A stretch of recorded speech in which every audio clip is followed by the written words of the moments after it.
Hello everyone, I am Sharomiel Andriel F. Tolentino. Welcome back to my vlog. Today, I'm sharing my daily self-care routine. Simple habits that help me stay clean, fresh, and healthy. Taking care of yourself is a form of self-love, so let's get started. First is hand washing.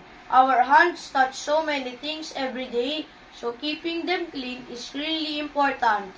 I wet my hands, apply soap, and scrub for at least 20 seconds, making sure to clean between my fingers and under my nails. Then I rinse well and dry my hands. Clean hands help prevent germs and keep me healthy.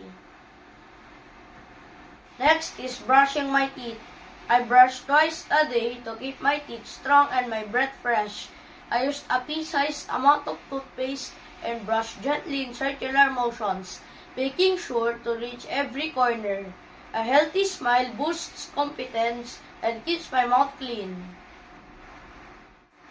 Now I wash my face to remove dirt and oil. I splash my face with water, use a gentle face wash, and massage it softly. After rinsing, I pat my face dry with a clean towel. This helps my skin fresh and prevents breakouts. Next is combing my hair. I comb my hair every day to keep it neat and tidy. I start gently from the ends and move upward to avoid hair breakage. Combing helps remove tangles, keeps my hair looking clean, and makes me feel fresh and confident. Lastly, I trim my nails regularly. Short, clean nails look neat and stop dirt from building up. I carefully cut them and smooth the edges. This simple habit can help maintain good hygiene and keeps my hand looking clean. That's my personal hygiene and grooming routine.